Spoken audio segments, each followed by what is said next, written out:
Ang ibang distrito, kakarampot o halos walang budget ang mga proyekto. Sa ibang lugar naman, tiba-tiba.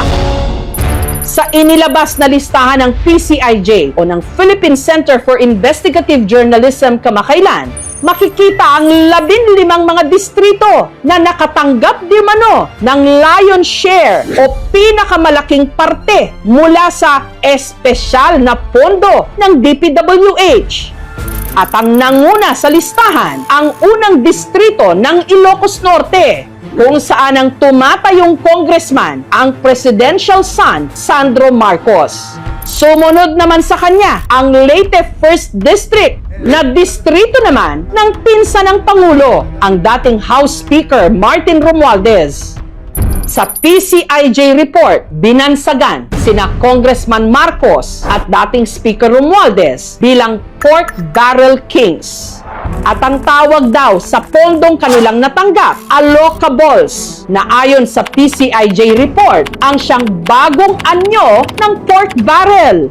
Kahit pa matagal nang nagpasya ang Supreme Court na illegal ang pork barrel. Ang non-allocables, pondong hindi raw pwedeng galawin. Halimbawa, mga pasweldo. Ang allocables naman, pondong inilaan sa bawat distrito na gagamitin sa proyektong pipiliin ng kanilang congressman mula raw sa tinatawag na menu ng DPWH. Pwede itong ilaan sa pagpapagawa ng kalsada, mga building o hindi kaya flood control projects. Ang problema, ang allocables hindi pantay-pantay sa lahat. Mula 2023, ang napunta di mano sa distrito ni Congressman Sandro Marcos, 15.8 billion pesos. 14.4 billion pesos naman kay dating Speaker Romualdez. Samantala, ang Negros Occidental 4th District na kinabibilangan ng barangay Don George Araneta, 3.6 billion pesos.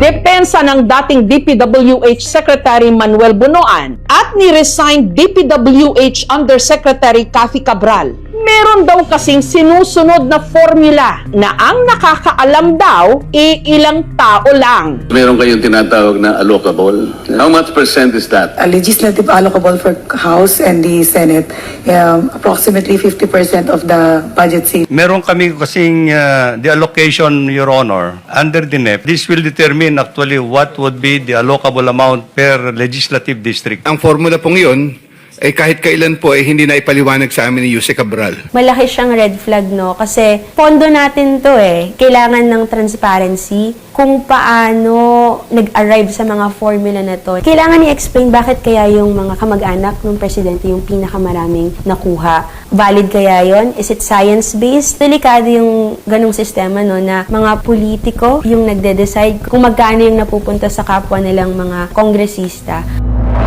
Ang puna ng iba, hindi na ito bago. Tila nagbagong anyo lang ang pork barrel. Bakit nauna yung funding saka palang maghahanap ng items? Hindi po ba dapat may items nanggaling sa RDC bago po poduhan? Ang pagkakaiba is kung dati, milyon-milyon lang yung pork ng bawat kongresista. Ngayon, umaabot siya ng bilyon-bilyon. Ayon sa ICI, may mahigit 150 flood control projects sa Ilocos Norte at karamihan daw sa mga ito nakuha ng mag-asawang Curly at Sara Diskaya. Matatandaang noong November 13, nagtungo sa Ilocos Norte ang ICI o Independent Commission for Infrastructure. Ininspeksyon nila ang ilang flood control projects doon. O walang ghost na mosquitoes. Yung may iwan na mga engineers dito, titingnan pa nila ibang mga projects.